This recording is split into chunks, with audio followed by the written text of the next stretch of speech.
Unidos por um objetivo, juntos pelo cooperativismo. Sistema OCB Espírito Santo. Oi, gente! Começa agora o seu Mundo Cooperativo especial de fim de semana. Seja muito bem-vindo e hoje no programa você vai ver como o mel se transformou em fonte de renda para muitas famílias no norte do estado. Os apicultores de Conceição da Barra montaram uma agroindústria para beneficiar o mel produzido e assim poder vendê-lo com um preço melhor em todo o Espírito Santo. O programa também traz as principais notícias do agronegócio brasileiro. Essa lanchonete usa quase 150 litros de leite por dia para fazer vitaminas. Tem ainda uma receita para adoçar o seu fim de semana. Coloque todo o açúcar na panela para fazer aquela calda caramelizada em fogo médio, hein, pessoal? Vá mexendo até dissolver todo o açúcar. E ainda a história de empreendedorismo de um produtor de cacau. Então havia essa demanda pelo aproveitamento melhor do fruto e aí então eu tive a ideia de criar a receita de uma aguardente, uma bebida destilada inteiramente feita do cacau.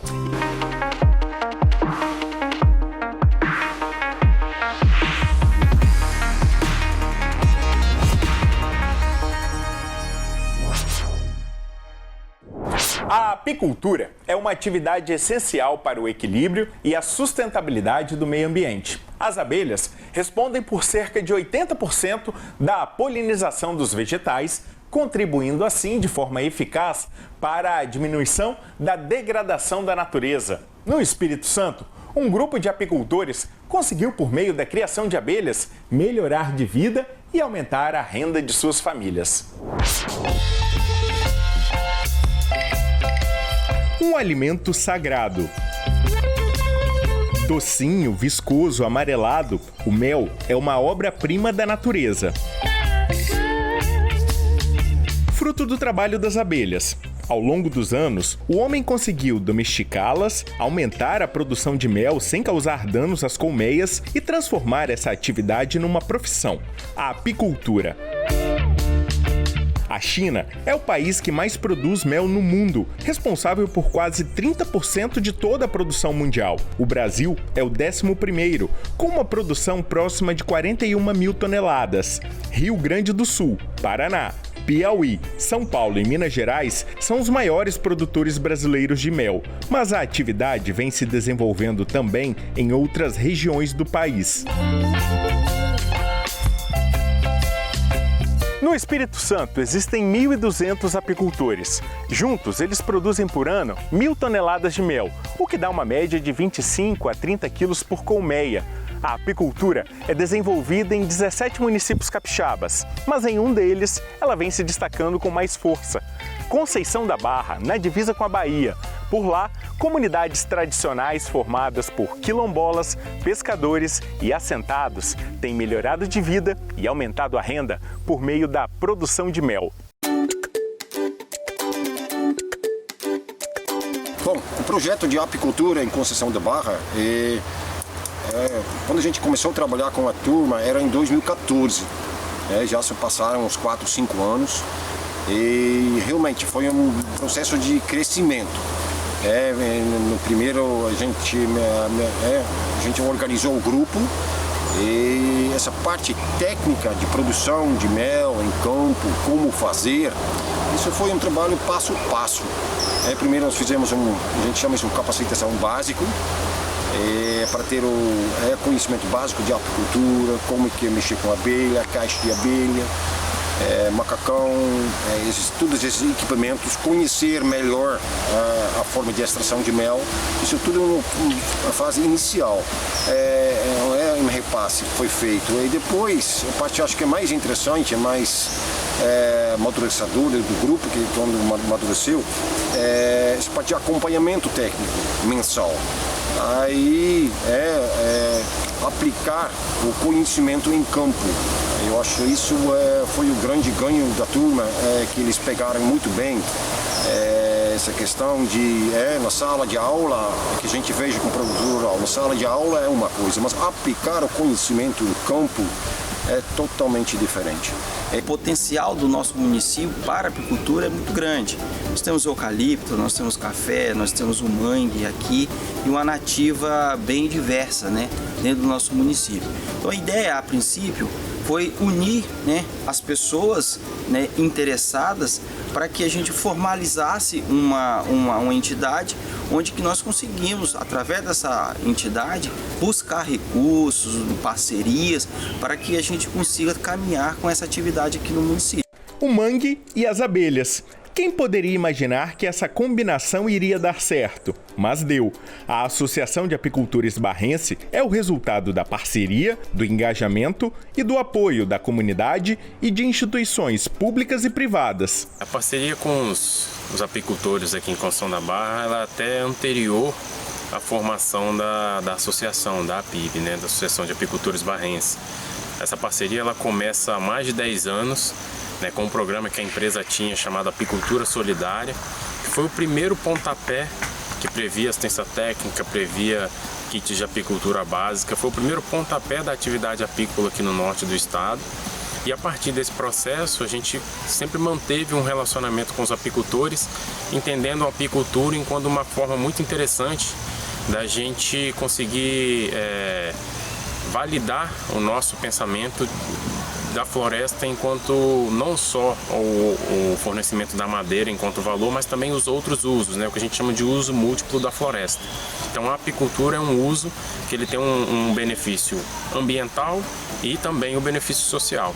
Em 5 anos, a associação aumentou 4 vezes a produção de mel na região e dobrou a quantidade de colmeias. E essa história não poderia acabar aqui. Os apicultores de Conceição da Barra montaram uma agroindústria para beneficiar o mel produzido e, assim, poder vendê-lo com um preço melhor em todo o Espírito Santo. A PIB ela foi a primeira associação, né, a entrar com pedido junto ao CIAP, né, o Serviço de Inspeção de Pequeno Porte, para a legalização da sua produção, né? Isso para a gente foi muito importante, porque a gente viu na PIB a oportunidade de mostrar esse novo projeto dentro do IDAF, né, e também de proporcionar aos seus associados essa agregação de valor, né, e esse aumento de renda. Com menos de 10 anos na atividade, eles se destacam entre outras associações que já estão há mais de 10 anos no mercado, saindo na frente, mostrando que são realmente apicultores empreendedores e que veem na atividade uma grande renda para as famílias e para o município. São pessoas que você pode dividir, eu digo assim, na nossa associação hoje, que a gente divide até parte da nossa vida com esse grupo, porque é um grupo que te estimula, é um grupo saudável, é um grupo que dá para você trabalhar sem ter medo do que pode acontecer lá na frente. É um grupo que te passa confiança. Então hoje a Associação de Apicultores do município de Conceição da Barra, ela nos traz isso, ela nos proporciona isso. Falar de abelha é muito fácil, é muito bom, é muito prazeroso mexer com abelha. A gente tem que agradecer a Deus por ter chegado até aqui, né? Eu vejo nossa associação com um futuro bem promissor, vendo que nossos associados são bem comprometidos com a causa, eles estão bem engajados no que a gente entende que é o futuro da associação, aumentar a nossa produção e produtividade, saber que com a associação ativa e mais unida a gente tem um futuro bem promissor e acredito que mais à frente a gente pode fazer da nossa associação uma potência na nossa região.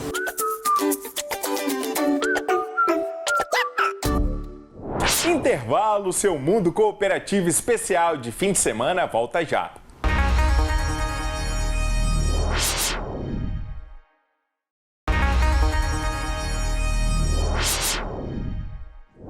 De volta com o mundo cooperativo e agora as notícias do agronegócio brasileiro. A cidade de Franca, no interior paulista, é conhecida como a terra do calçado, mas a indústria cafeeira vem ganhando espaço e registrou um aumento de 17% de janeiro a maio deste ano. Uma receita de 43 milhões de dólares. Nessa fazenda que fica em Cristais Paulista, as exportações de café cresceram 200%. O aumento no volume da produção e das vendas possibilitou que outros países recebessem o café especial produzido na região da Alta Mogiana. Essa demanda veio muito forte de alguns países que antes não compravam da gente, mas por nós estarmos num ciclo diferente do resto do Brasil, então nós produzimos mais este ano safra, né, que se acabou mês passado, então nós tivemos esse benefício de conseguir exportar mais nesse semestre. E em números gerais, o preço da commodity aumentou 70%. Quais países estão recebendo o café aqui da Alta Mogiana? Principalmente os desenvolvidos, né, os continentes desenvolvidos. Estados Unidos, Canadá, nós, né, exportamos para o Reino Unido, para a Austrália, agora começamos a exportar para a África do Sul, Itália e outros países do continente desenvolvido nosso. Né? De acordo com a plataforma de estatística do comércio exterior, o setor cafeeiro exportou entre janeiro e maio deste ano 43 milhões de dólares, 17% a mais que a indústria calçadista. Principalmente o café da Alta Mogiana, ele tem características que agradam o mundo todo. Né? Cada região produz uma característica específica de café e a nossa região tem uma característica aí que condensa corpo, doçura, acidez de uma forma equilibrada, então é um café que tem aceitação mundial. Essa é a segunda vez desde 1997 que o café superou o calçado nas exportações. O fator climático contribuiu para isso. Em julho do ano passado, nós tivemos uma geada extremamente forte, queimou, nós fomos muito prejudicados e outros produtores do Brasil inteiro. Então essa queima das lavouras fez o café subir e a demanda vem mais forte, né? A pandemia se arrefeceu, então as pessoas que diminuíram o consumo estão consumindo muito forte, né? Para o segundo semestre, a previsão da produção é de queda, mas os cafeicultores devem fechar o ano com números positivos. São números extraordinários, estamos muito felizes, muito trabalho, porque se vier outra geada aí atrapalha esse cenário nosso otimista. Mais de 160 mil sacas já foram enviadas para diversos países. E uma coisa é certa, esse ano não vai faltar aquele tradicional cafezinho. Apesar do déficit, né, acreditamos que faltar café na prateleira, isso não deve faltar. Ainda falando de economia, o preço da cenoura continua caindo. Quem vai ao mercado já reparou, mas o do leite tem gente levando um grande susto e com razão. O preço do longa-vida subiu mais de 20% em um ano. Essa lanchonete usa quase 150 litros de leite por dia para fazer vitaminas. Se o preço do leite aumenta, a gente tem que aumentar para o cliente. E aí, como é que o cliente fica? Aí ele vai falar assim, tá caro, sempre vai bater nessa tecla, né, que tá caro. Nos supermercados de Goiânia, por exemplo, o preço do litro chega a quase R$ 9,00. A inflação acumulada do produto dos últimos 12 meses é de 21,26%. Segundo o IPCA, que é o índice que mede a inflação no Brasil, só no mês de maio a alta foi de 4,65%. E aí vem a mussarela, vem o iogurte e todos os derivados do leite, que também, em efeito cascata, acaba também por ter seus preços majorados, corrigidos. Esse aí faz tempo que eu não estou levando. Depois que ele subiu, eu estou levando um chocolatado porque sai mais em conta para mim.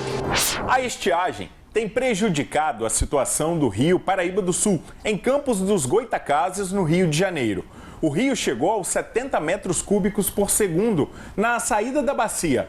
Essa é a menor vazão dos últimos 20 anos. Situação difícil que pode resultar em transtornos para moradores e produtores rurais. Uma vista estonteante e o retrato de um rio que agoniza. As ilhas aparentes no curso que corta o município de São Fidélis, norte fluminense, presentes mesmo antes do período de estiagem, sinalizam para esse quadro crítico. No mês de junho deste ano, um levantamento da Universidade Estadual do Norte Fluminense aumentou a preocupação sobre o futuro do Paraíba do Sul. Foi detectado que o rio chegou aos 70 metros cúbicos por segundo na saída da bacia, a menor vazão dos últimos 20 anos.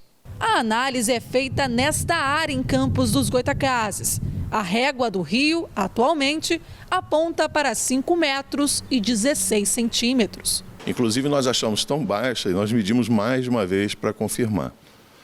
Então, realmente, é mais um destaque nesse problema que a gente chama o Rio Paraíba do Sul como um doente em fase terminal. Há um certo exagero na construção de barragens.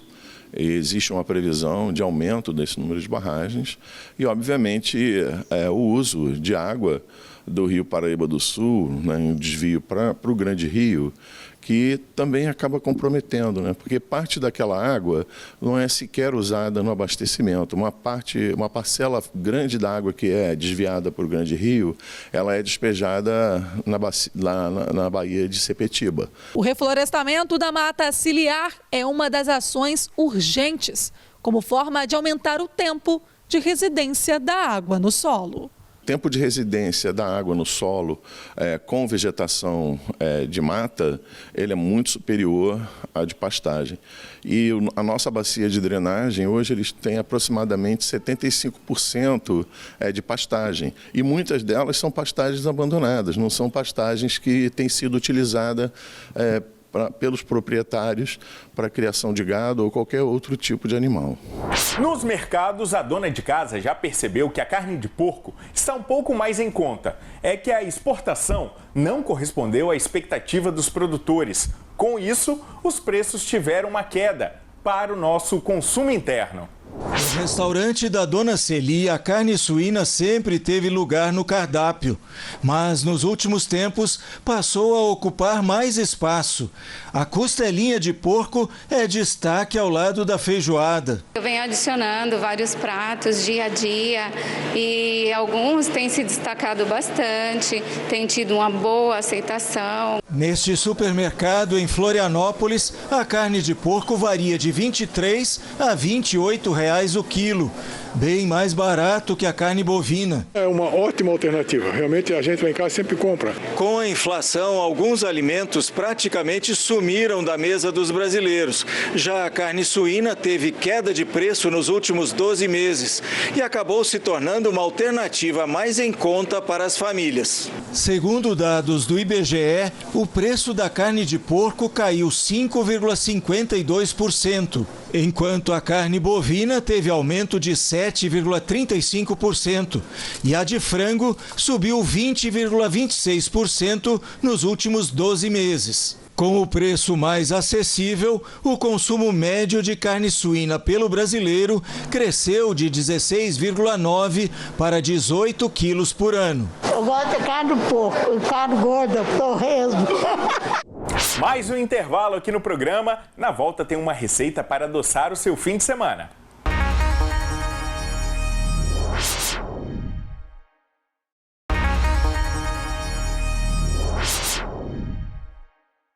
Já voltamos com o seu mundo cooperativo e agora com a nossa receita. Ela vem lá de Cachoeiro do Itapemirim, um doce de abóbora com coco. Uma boa pedida para as comemorações juninas e julinas. Pois é, olha, mês de junho, mês de julho, a gente sabe que tem quadrilha, tem forró e tem muita comida típica e essa é a nossa receita de hoje, que é um doce de abóbora com coco que todo mundo faz aí para festejar o São João, não é verdade? Nessa época maravilhosa. E quem vai ensinar pra gente é a Cleide Luciana, ela que faz um trabalho muito legal somente com produtos para essa época do ano, como é que é? Sim, eu trabalho com buffet, com festas e nessa época do ano a gente faz uma barraquinha com comidas típicas. Eita, isso é coisa muito boa. É um doce rápido, é fácil de fazer, é difícil? Como é que é? É muito rápido, muito fácil, poucos ingredientes, é um doce clássico, né? E é claro, né, gente? Muito saboroso. Então vamos direto para a cozinha pra gente aprender a fazer essa receita. Prepare aí papel e caneta. Para essa delícia nós vamos precisar de 1 kg de abóbora picada em cubos pequenos, 450 gramas de açúcar, 100 gramas de coco. Aqui vamos usar metade em flocos e metade ralado, cravo e canela a gosto. Então partiu o preparo. Primeiro coloque todo o açúcar na panela para fazer aquela calda caramelizada em fogo médio, hein, pessoal? Vá mexendo até dissolver todo o açúcar. E com a calda pronta, adicione a abóbora picada. E em seguida, coloque água até cobrir toda a abóbora. De preferência, gente, água já quente. A gente já coloca água quente por causa da calda, porque a calda, se colocar uma água gelada ou fria, ela vai cristalizar e o doce vai demorar muito para cozinhar. Depois adicione uma parte do cravo. Atenção, gente, não coloque todo o cravo, senão fica com sabor muito forte. O cravo é uma especiaria muito forte, então ele vai ferver para dar um gostinho no doce. Depois que o doce já estiver cremoso, a gente coloca o restante. Depois, tampe a panela e deixe cozinhar. Agora, com a abóbora já bem macia, hora de acrescentar a canela. Você vai sentir o aroma um pouquinho do cravo. E como a canela também é uma especiaria mais forte, a gente coloca depois que a abóbora está cozidinha. O cheiro tá bom demais, hein? Bom, com a abóbora cozida, comece a mexer para ajudar a dissolver os cubos. E depois, acrescente o coco. Vá mexendo até dar o ponto certo. E é mesmo de dar água na boca. Tá com vontade aí? 50 gramas de coco ralado fino e 50 gramas de coco grosso. Porque o fino, ele agrega mais na massa da abóbora. E o grosso é mais o sabor do coco. Aquela sensação de comer o doce e mastigar aquele coco. E ver o coco, né? E o ralado, ele agrega na massa. Então dá mais sabor. Se você não quer pedacinho, tem gente que gosta dele mais inteirinho, né? A abóbora um pouquinho mais... Se você acha que esses pedaços ainda estão grandes, o que você faz? Você pinga um pouquinho de água, ó. Vai pingando um pouquinho, que aí vai sair do ponto e vai ferver mais um pouquinho. Vai pegar o gosto também do coco, né? Olha, coloca só, mas não bota muito não, vai botando um pouquinho, ó. Ao ponto, ó. Você vê que ainda tem um pouquinho de água. Ó. Tô vendo lá no fundo. Mas o ponto é esse. Desgruda da panela, ó. Com o doce no ponto, coloque em um recipiente. E para finalizar, coloque mais coco ralado. Deu água na boca aí, né? Espere esfriar e é só servir. Nossa, tá mesmo com a cara boa, hein? Bom, gente, agora chegou a hora que o repórter menos gosta, que é experimentar essa delícia que é servida nas festas juninas, que é o doce de abóbora com coco preparado pelas mãos da Cleide Luciano. Vamos lá?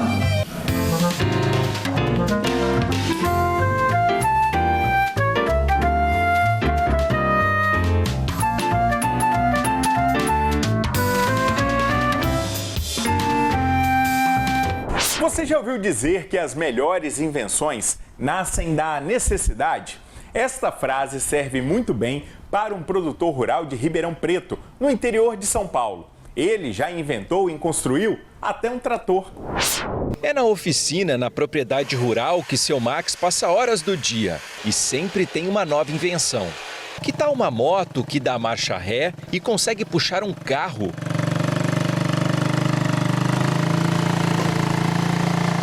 Tanta força tem explicação. Na carreta, o trabalhador rural adaptou o câmbio de um carro. Ele faz tudo com ela. Inclusive, esse ano, nós temos uma plantadeirinha, nós temos um cultivadorzinho daquele de cavalo, de 3 discos lá, que nós carpiu todo o milho, amarramos atrás ali, eu segurando ali, né, para controlar o implemento, que é aquele manual de puxar cavalo. Nós conseguimos cultivar todo o milho, porque o trator grande, né, tem até o tratorzinho ali, mas ele detona muito, sabe? Passa em cima do milho, já planta pouco, ainda quebra bastante. Então a gente optou pela moto, passamos tranquilo, foi tudo resolvido.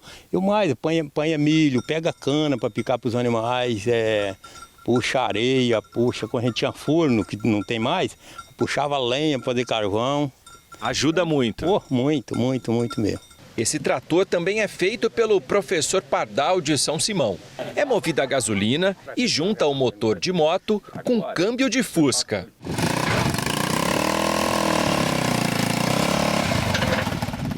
primeira criação saiu de linha depois de anos de trabalho. Tinha até marca própria, a Valmax. Quando o trator ainda era usado na lida, foi motivo de ofertas. O cara me deu um boi manso de sela e o boi na época valia 3.500. E aí eu não quis porque até que não vale isso, mas não me arrependo não, porque pelo menos não arrependo não. Para ajudar nas criações, as máquinas usadas na oficina também foram inventadas pelo trabalhador rural. Tem solda feita com galão de plástico e a furadeira que tem amortecedores e caixa de direção de carro.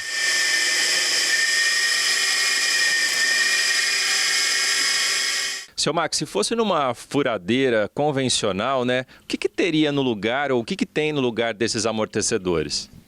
Furadeiro convencional, a maioria, elas têm uma coluna, né, uma coluna de uma estrutura e que tem uma corrente ou então uma fresa que faz subir e descer.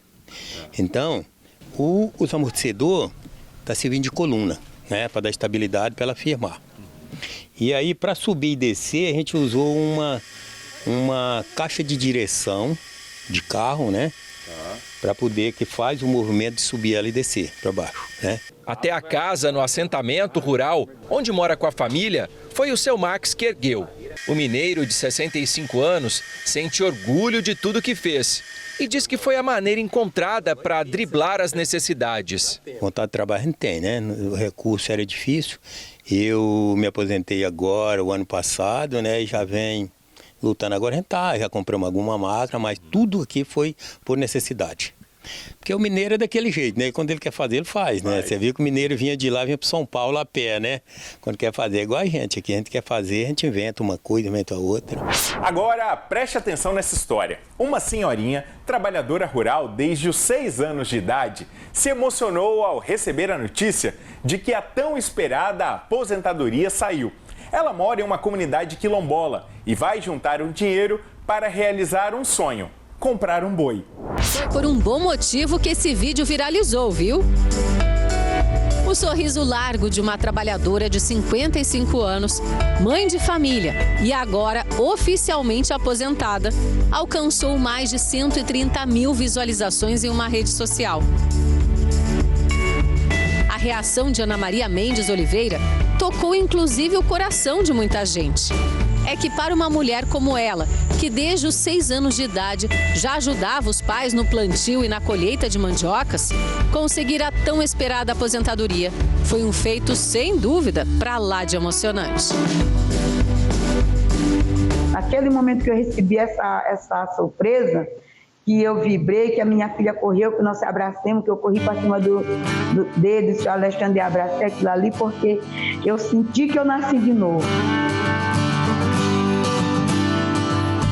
Moradora de uma comunidade quilombola do Maranhão, Dona Ana Maria finalmente pode se dar ao luxo de descansar.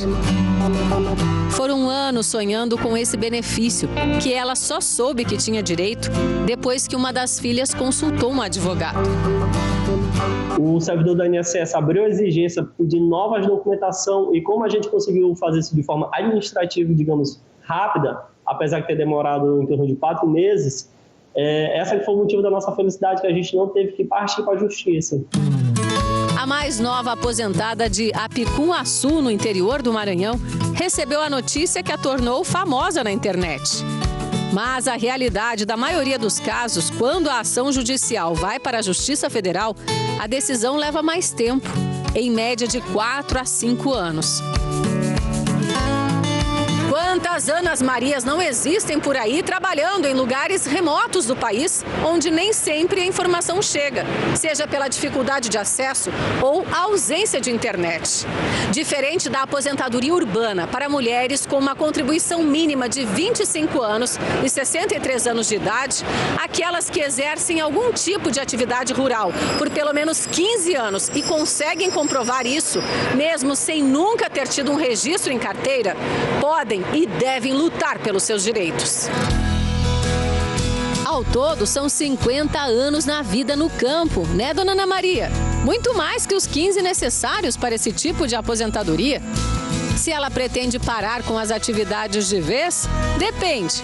Se já chegou até aqui, dá para sonhar um pouco além, não é não? Meu maior sonho é comprar uma junta de boi para mim, de um boi.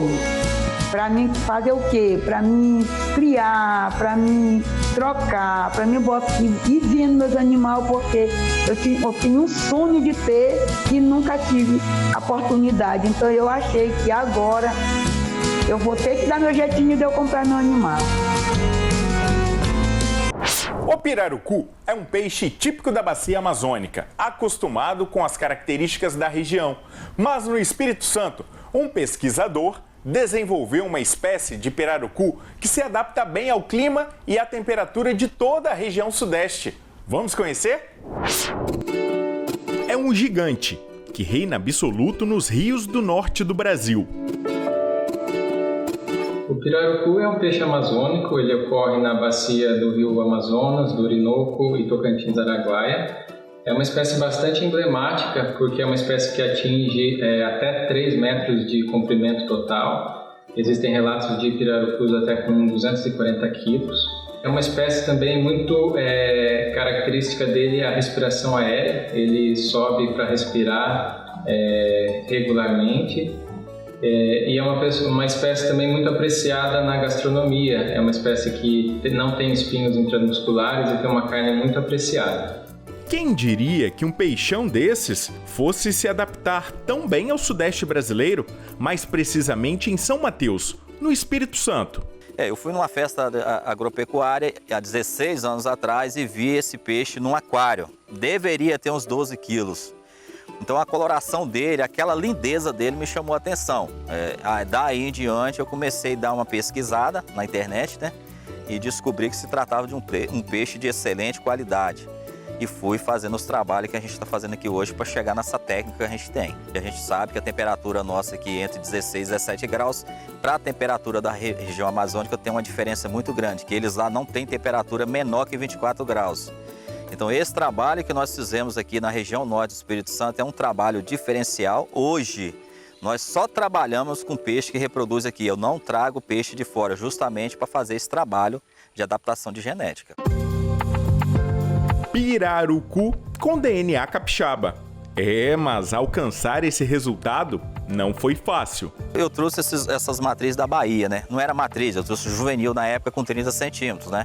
E a gente foi fazendo, crescendo eles aqui, conhecendo um pouco mais. Aí eu perdi algumas matrizes na época por falta de conhecimento.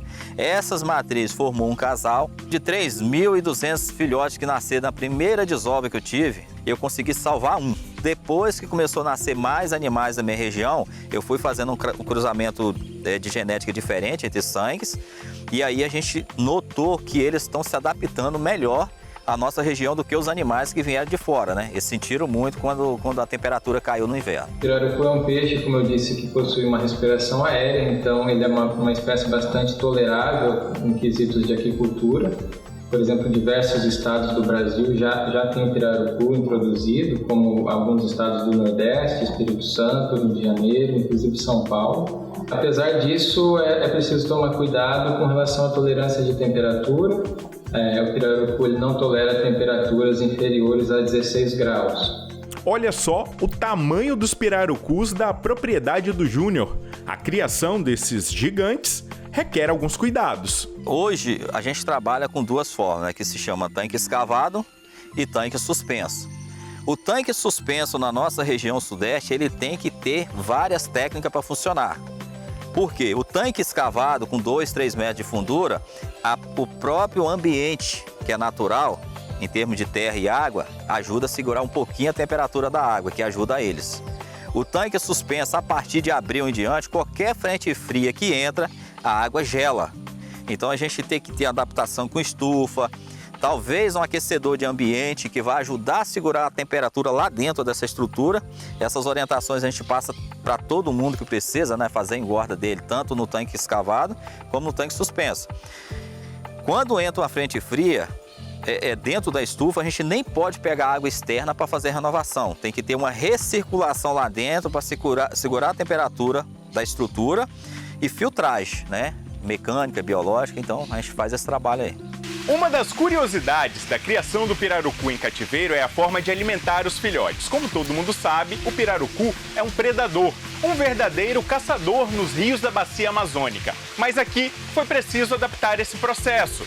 A gente precisa, olha só, chamar os filhotes, bater assim, ó, como eu tô batendo, e depois jogar a ração. O pirarucu, como ele é um peixe carnívoro, ele precisa ser ensinado a comer ração, porque senão... Se você não ensinar ele nessa fase inicial a comer essa ração, você pode chegar e despejar um balde de ração dentro da boca dele que ele vai cuspir e vai morrer de fome. Então a gente faz esse trabalho. Quando você passa a cuidar desses animais de 5 horas da manhã até 9 horas da noite, tratando a cada 1 hora, só de você chegar na beira desse berçário ou do laboratório, eles vão notar a presença de uma pessoa que vai tratar deles. Eu costumo bater porque isso facilita a vida do produtor. Vamos imaginar um tanque de 1 hectare de lâmina d'água. Se você ficar circulando atrás desses animais para tratar. Então você chegou no mesmo horário todo dia, lá bateu no balde, bateu, você vai notar que os animais vão vir todos até você para alimentar. Então sempre eu fiz esse trabalho para treinar eles a ouvir um barulho e te obedecer para vir receber o alimento.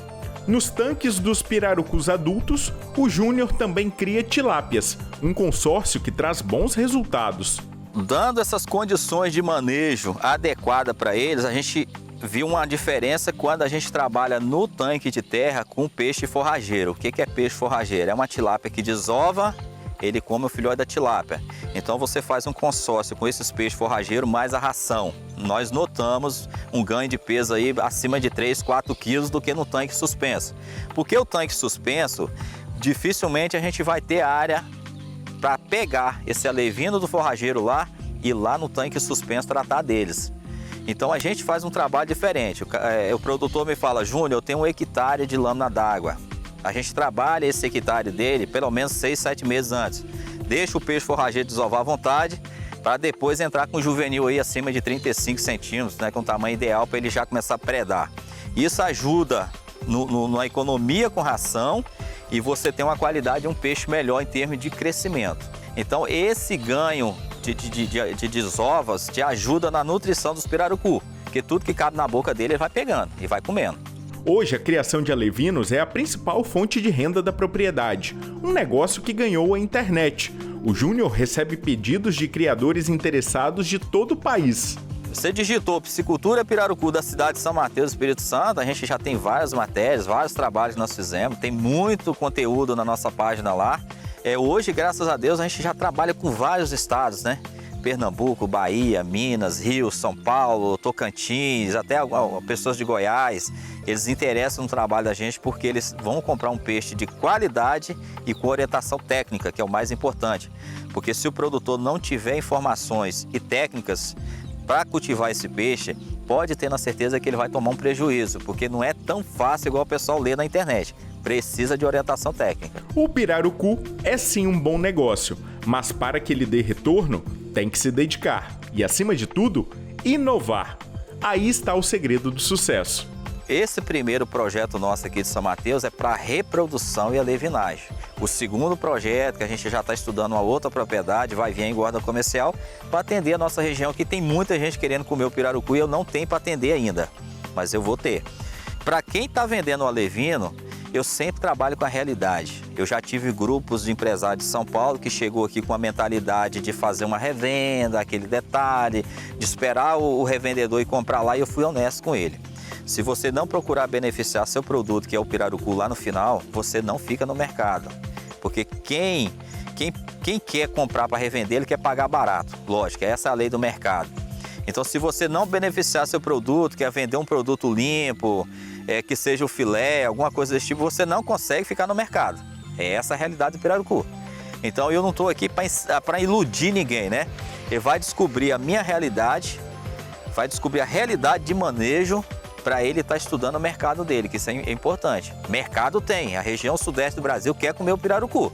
Tanto é que alguns restaurantes mais chiques da nossa região extraem lá da região amazônica, que aqui não tem. Então, é um peixe que oferece muita qualidade e viabilidade econômica. Último intervalo do programa. No próximo bloco, vamos contar a história de um produtor de cacau empreendedor do Norte Capixaba.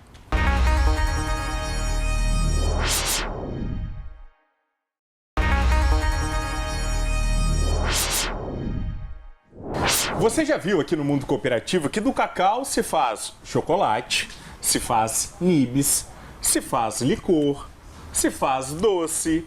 A amêndoa pode ser cristalizada, caramelizada, mas aguardente de cacau é a primeira vez. E essa é a proposta do André, empreendedor, que trouxe o cacauate pra gente. E a gente vai experimentar. André, bem-vindo ao nosso programa. Muito obrigado, Bruno. Agradeço o convite. A criatividade, a inovação do cacauate vem de onde? Pois é, como dizem por aí, né? A necessidade é a mãe das invenções. Então, o cacau ele é produzido objetivando essa extração da amêndoa, que é a matéria-prima do chocolate. Porém, uma parte do fruto não era bem aproveitada, a mucilagem não era muito bem aproveitada. Então, havia essa demanda pelo aproveitamento melhor do fruto. E aí, então, eu tive a ideia de criar a receita de uma aguardente, uma bebida destilada inteiramente feita do cacau. E muda muito no processo a utilização da amêndoa? Do cacau? A amêndoa ela tem o processo próprio dela de fermentação. Inclusive, na época que eu estava pesquisando para fazer aguardente, eu pesquisei, eu tomei como base a fermentação da amêndoa, e é um processo muito diferente em relação à fermentação de bebida alcoólica.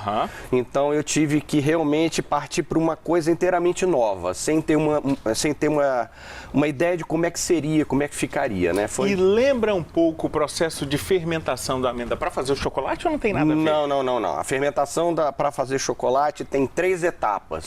Então é bem diferente da fermentação para bebida. Essa sua fermentação é feita também nos moldes como é do chocolate ou também não? Não. É feita nos moldes de bebidas destiladas alcoólicas. E você já tinha experimentado algo parecido, se inspirou em algo e criou a sua versão? Como é que foi isso? Pois é, eu parti assim do zero. Eu não tinha nenhuma ideia, nunca tinha tomado nenhuma bebida igual ou parecida com essa. Então foi um processo de tentativa e erro, foi uma descoberta mesmo. E quanto tempo até dar certo, André? Entre a pesquisa e a primeira destilação, 2 a 3 meses. Eu comecei em fevereiro, a primeira destilação ocorreu em maio. Então vamos fazer o seguinte, aqui no programa você já sabe, tudo que aparece, ou a gente come, ou a gente experimenta. Então, vamos experimentar cacauate? Vamos experimentar. Serve aí para mim, por favor? Com certeza. E me conta, que notas eu vou encontrar aí nele, só para eu ter ideia? Pois é, você vai perceber assim, uma bebida muito frutada, muito aromática, tem notas aí de canela, tem gente que relata também, por exemplo, amêndoa, um pouco de chocolate. Ela enche a boca. E depois que você bebe, realmente sente o cacau. Depois, você vai sentindo esse retrogosto, é o retrogosto. O retrogosto ele é totalmente frutado. Depois você engole, vem aquele sabor inteiro da fruta na boca, sem dúvida. Como é que tem sido a aceitação, André, de um produto como esse, um produto tão diferente e inovador? A aceitação é muito boa, principalmente entre as mulheres, mas a parte interessante, Bruno, que é o seguinte, a aceitação lá fora também está sendo maravilhosa. Essa bebida aqui, ela já foi na feira de Anuga, na Alemanha, em 2019, também no Bar Convent Berlim, também no Dia Espirituoso Semestre. Ano passado teve em Tóquio, no Japão. Este ano, novamente no Japão, em Chiba, e agora em setembro vai para Singapura. E qual que é a reação, você que muitas vezes acompanha isso, das pessoas que experimentam? Eu vou te contar então a reação que os alemães tiveram lá. Eles ficaram totalmente surpresos, porque eles chegaram e disseram, mas então é possível fazer um destilado do cacau? Sim, é totalmente possível. Agora você está vendo aí uma bebida inteiramente diferente de tudo que você já experimentou. O sabor é completamente novo. O André, a gente, quando fala em destilado, quando fala em aguardente, você imagina o processo.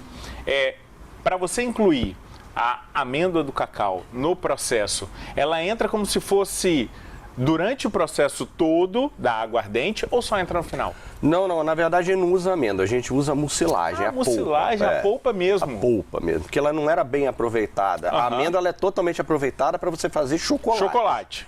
Exatamente, então a polpa que não era bem aproveitada, isso aí que a gente passou a utilizar. É uma ideia bem diferente. Sim. É uma ideia bem diferente. Totalmente e a gente costuma mostrar aqui no programa, quando a gente fala de chocolate, principalmente chocolate artesanal, temos lá chocolate Bean to Bar, temos chocolate Tree to Bar. A gente pode dizer que a sua aguardente também é Bean to Bar ou Tree to Bar? Não a barra, mas ao líquido? Ela é um Tree to Bottle, né? É da árvore à garrafa. Da árvore à garrafa. Você produz tudo. Você produz o cacau e consegue transformá-lo na aguardente, nesse destilado no final. A família da minha esposa é produtora de cacau em Linhares. E também a gente adquire a matéria-prima com outros produtores de cacau de Linhares. Então esse é um produto 100% capixaba, criado aqui na nossa terra, produzido aqui na nossa terra, é do Espírito Santo. O sabor do cacau produzido aqui no Espírito Santo difere muito? Com certeza. De um cacau baiano, de um cacau paraense, por exemplo? Sem dúvida, por causa de uma questão chamada terroir. Terroir são as características de solo, de clima, próprias da nossa região. Então, o cacau produzido em Linhares, especialmente ali na bacia do Rio Doce, ele é um cacau diferenciado. Eu vou falar em termos assim, por exemplo, de amêndoa. A amêndoa de cacau capixaba produzida em Linhares, ela tem um teor de manteiga, de gordura maior. Então ela é mais frutada. Isso também transparece na bebida. Ela tem um sabor mais frutado. Você realmente sente mais a fruta. O sabor é mais adocicado. E assim, como bom empreendedor, você já deve, ou pelo menos já deve ter pensado em utilizar, por exemplo, uma polpa de um cacau da Bahia ou uma polpa de cacau do Pará no seu negócio. Já fez essa experiência? Deu certo? Ficou igual, diferente? Qual foi o resultado? Não, porque a produção de cacau de Linhares tem suprido a nossa demanda muito bem. Então é totalmente linharense esse cacau aí. A indicação geográfica de Linhares também atesta um pouco a qualidade desse cacau produzido aqui? Sem dúvida, essa qualidade diferenciada do cacau produzido de Linhares. Então, na própria matéria-prima utilizada para fazer a bebida, você já percebe o cheiro. Na hora que está fermentando, por exemplo, ele emite um cheiro achampanhado, adocicado. É uma qualidade diferente. André, e a gente já consegue pensar em produtos derivados da aguardente? Você já pensou em algo novo aí? Pois é, além desta aqui, isso aqui é a primeira de uma série. Então, na verdade, eu já criei uma segunda receita de aguardente, também à base de cacau. Tem as versões envelhecidas, né, em barris de madeira. E eu também criei um gin à base de cacau, usando cacauata como álcool base. E parou por aí ou não? Não, eu tô com outras ideias na cabeça, com certeza. André, o empreendedor é sempre um inventor? Ele sempre busca algo novo ou algo que possa agregar valor ao produto que ele já tem? Sem dúvida. Ele tem que estar sempre buscando novidade, ele tem que estar sempre tentando fazer a leitura do mercado, a leitura da tendência do mercado, o que o consumidor quer, o que o consumidor espera, que novidades ele pode trazer para o mercado, que valor ele pode agregar ao produto dele. Então, o empreendedor tem que estar o tempo todo pensando em se superar, ele não pode se acomodar, ele tem que estar buscando novidade constantemente. Passamos aí, André, por 2 períodos, né, de pandemia, 2 anos de pandemia.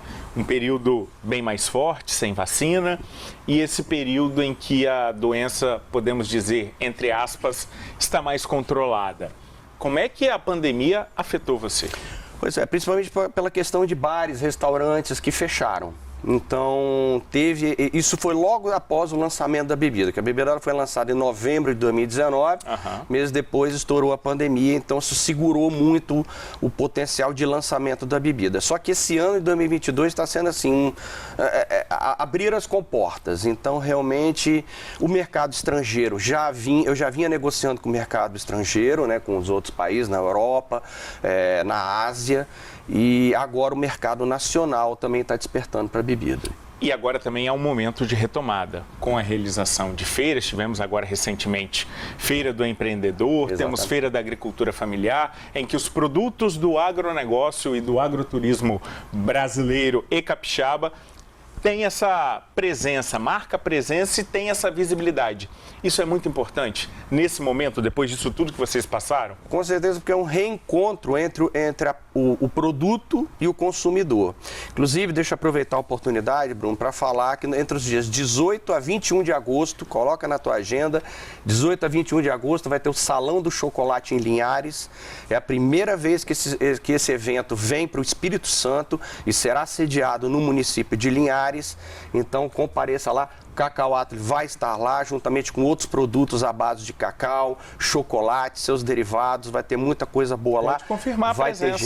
Vai ter gente que fora. Eu vou passar por lá, com certeza. Com certeza. E em seguida, em setembro, aí vai ter essa feira em Singapura, onde a bebida também vai ser exposta lá, vai ser apresentada a toda a Ásia. Na verdade, o pessoal no Japão já conhece.